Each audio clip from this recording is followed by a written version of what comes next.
Hi, I'm Beck from Beck Baker Instructional Design. In this video we're going to be looking at how we can promote breaks for our learners. When learners are completing e-learning, they do not have a teacher or a lecturer present to notice fatigue or suggest taking a break. This means that usually learners are going to go beyond that point where concentration and retention are best. Breaks play an important role in supporting working memory, promoting movement and encouraging hydration. Research also shows that the brain continues to process and consolidate information during rest periods, which helps strengthen learning. In this video, I will show you how to create a dedicated break page in Storyline and use project triggers to automatically remind learners to pause. This will help them step away at the right moment and return refreshed, focused and ready to continue their learning. I do hope you found it useful. Let's dive in. So the first thing you want to do for your course is create that break slide, the one that they're going to be taken to start off with. So we have a new scene and I have placed it on there, and it is a very simple slide, just has a continue button. We will be adding triggers to this button. And this is like our close button for our Lightbox. So this will be turned into a Lightbox slide and I'll show you how to do that as well. And then I have three very basic layers on here. I've got just images for mine, but you could have descriptions, information.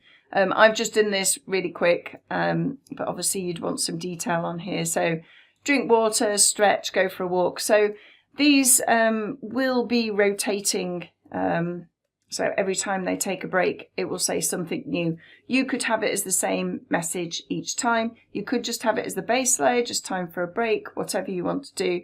But I wanted to show you just how you could rotate that if you wanted to. Now we need to create our variables.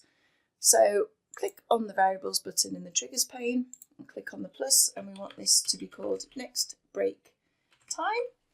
And we want it to be a number.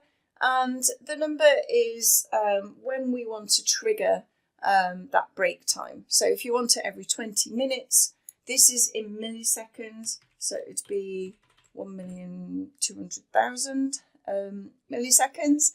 If you wanted it every 30 minutes, it would be 1,800,000. But for this demonstration, I am going to do 10,000 milliseconds, so 10 seconds. Because I want to be able to show that this is actually working. And I would recommend you do the same just to start off with. So we'll click OK on there, and then we need another one that is exactly the same, just a different name. So break interval. So this needs to be a number and the same time, and I'll demonstrate why very soon. So then click OK on that. So we've got our break interval on our next break time, and we are also going to be using a built-in trigger. I'll just search for it. So we're going to be using this one, project.elapsed time. And this is what we need the triggers to work off. So a very important one, but luckily it's doing it all for us in the background. We don't have to do any clever JavaScript for it. It's just going to work. So that is great. And then when you've created those, just click OK. Now we need to create the trigger that is going to send us to this break slide. So we are going to go on to our first slide of our course and click on the new trigger in the triggers pane.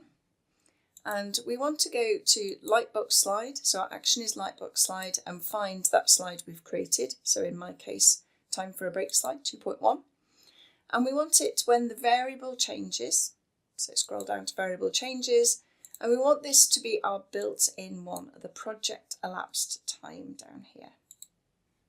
And we want it that when that project elapsed time, let me find it again, is greater than or equal to a variable, and this variable is going to be our next break time. And it's as simple as that. So our action is we want to go to create a Lightbox slide of this slide here. We want it when the variable changes, project elapsed time changes, if it is greater than or equal to our next break time, and click OK. Now it's really good to have this displayed so that we can actually see it. So I'm just going to create a text box. Sometimes, I don't know why, but you have to click on text box a couple of times. So we want project elapsed time equaling, and then just go to insert reference, and if you just type in project again, you'll be able to find it. So this is when we want to click OK, and we also want to do our next time break, next break time. And again, go to that reference, and we want our project ones this time. Next break time, click OK. Now we don't really need the break interval because that is staying exactly the same all the time. It is only these two numbers that are going to change. And I'm just so that we can see this, I'm just going to just fill the background in white and just make it big enough so that our time's not going to go over. So that's just a really good practice so that you can see these things working. And we're also going to copy that and take it to our break time slide and put it on there so that we can see things are going to work. And next we are going to create our triggers for this page. So on this page we are creating triggers that when they press this continue button, our next break time is going to increase. Now you could just have it that it adds the time to our break interval, but what if they took 20-minute break time or an hour break time or 3 seconds break time? We need it to be related to this project elapsed time so that when they come back and they press continue, it is then going to be another 20 minutes or in my case 10 seconds from there. So the first thing we need to do is we need to adjust variable, and we need to set our next break time to the variable, and we need this to be our project elapsed time.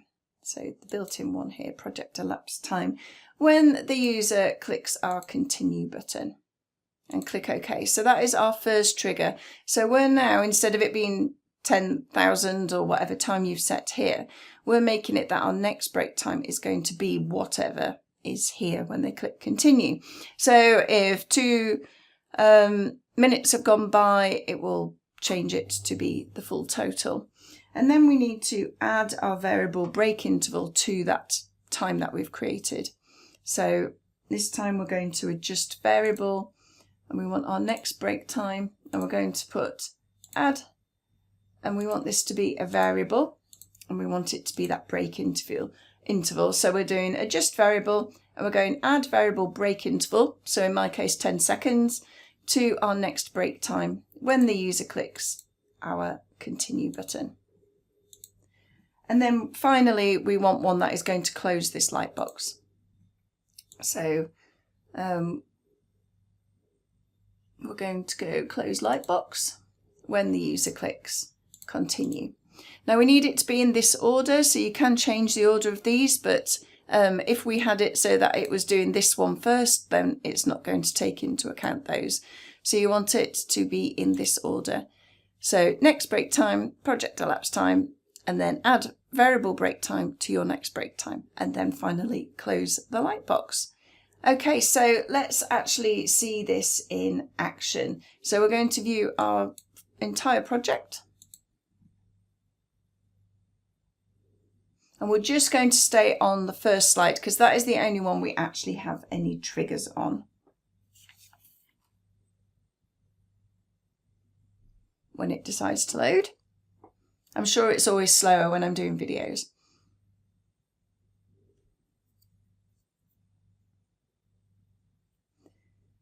Okay, so as we can see here, our project elapsed time is going up, and when it gets to 10,000 approximately, it should go to our break slide. There we go. Okay, so the time is still going up at the moment. So we're at 14. I'm going to wait till it's 20 approximately and then hit my continue button. So now, and we can see that that is now 30,000 approximately. So when this hits 30,000, it should go to our next slide. And then again, I'm just going to wait till about 40 so that this will go to 50,000. There we go. So this will just keep on looping through. Now, again, we are only doing 10 seconds and yours would be 20 seconds, but this is really good to see what's happening. Now, I want to show you a little bit that means it will not work. At the moment, we can't click on anything here, but we can click on this close button. And if we click on here, you just watch the time. It doesn't make a difference. It's going to keep that next break time because we are not hitting this continue button. So every time I do it, it's just going to jump back to this slide because it goes, oh, well, I'm greater than this value. So that's what I need to do. So that's the thing that we need to do next, is actually get rid of this button. And I personally don't think that's a bad thing. It's not very easy to see. This is a lot better. And for accessibility, this continue button is enough. We do not need to have two buttons. So let's show you that next. Now to delete that button, the close button, we do need a line of JavaScript for that, but it's nice and straightforward. So click on a new trigger, and this time we want to go down to execute JavaScript. And in your JavaScript, we just need to copy this one simple line. So basically what this will do is it will not display that lightbox close. So this is just something built in. So click OK, and we want it when the timeline starts on this slide. Okay, so let's just demo that again. So we're just going to go to the entire project. This is taking a little bit of time loading. It's because I need it to go to both scenes. And hopefully this time that close button will have disappeared, so we won't have the issue. So we'll wait to our 10 seconds. Admire some zebras. And you'll see it did appear, but it's gone away now, so we can't actually click on it. So there's nothing else we can do on this slide other than hit this continue button. So the next thing that we need to do is we need to create our triggers that are going to take us to these individual different slides, and that is going to have a new variable on there as well. So first of all, we need to create a new variable, and we're going to just call this break screen, and we want it to be a number, and we want to set it to 1 and click OK. So what we want to do here is we want to show our different layers depending on what the break screen value is.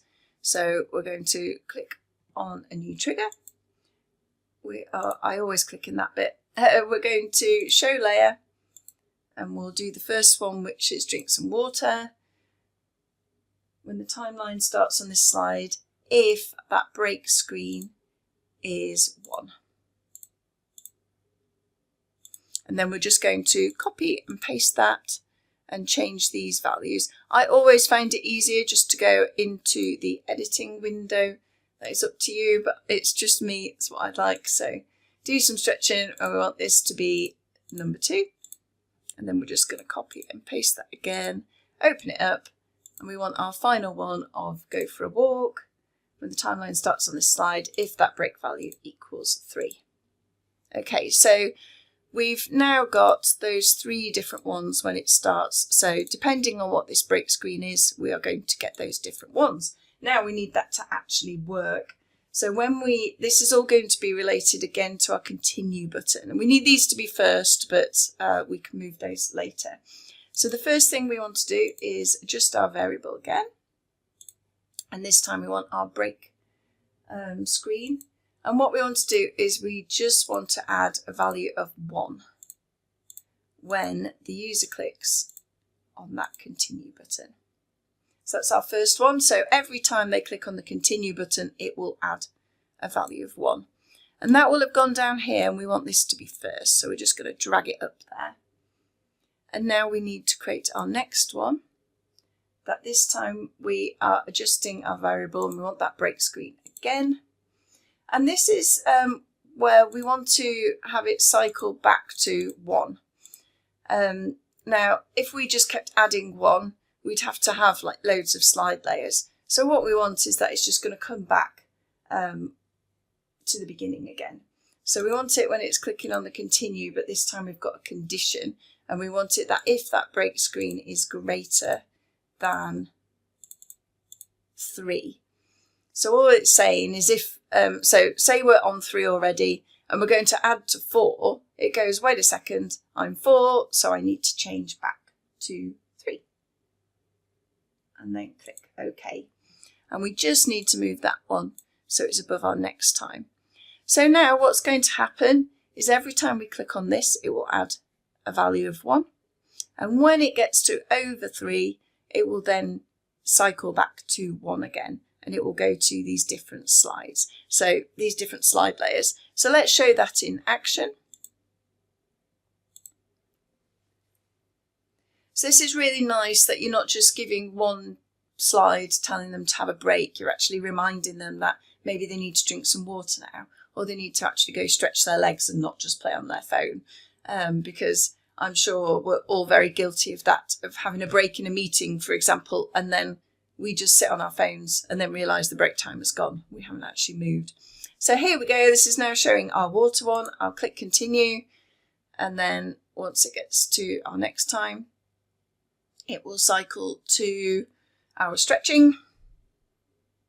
So here we go, our stretching one, hit continue again. And this should take us to our final layer of going for a walk.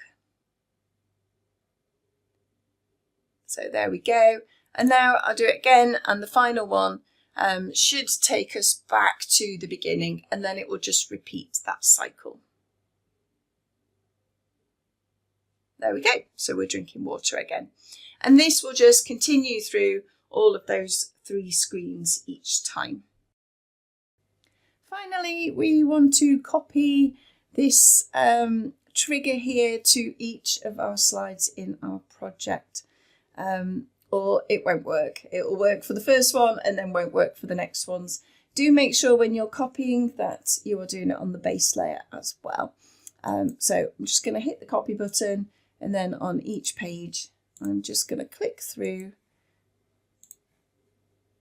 Yep, so just make sure there that you're on your base layer. Paste. I just wanted to show you this so that you can see it working, not just on that one slide.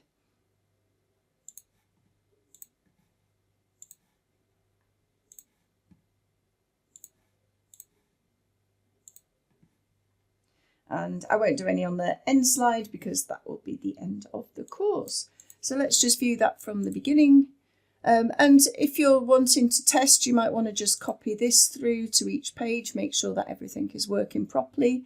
And, you know, maybe wait on each slide to make sure it's working. But hopefully, if you just take a little look at the time, you'll be able to see that. So I just want to click through a few slides and show you it working in full. So we know it's working on this slide. I don't have a time, so I'm just guessing. We'll go on the next slide and hopefully it should pop up about now. There we go, so that's our first one. So each time we go through and we can click on our different information, etc. Move things, click on them. And at some point, oh, there we go, there's our next continue. So we hit continue. And obviously they would take longer breaks. I'm just doing this for demo purposes. So, okay, next break. So you get the idea. It's just going through each of those and adding that time up each time.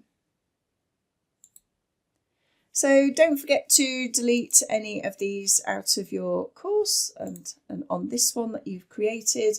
And also in the player, don't forget in your menu to delete this so people can't actually see it.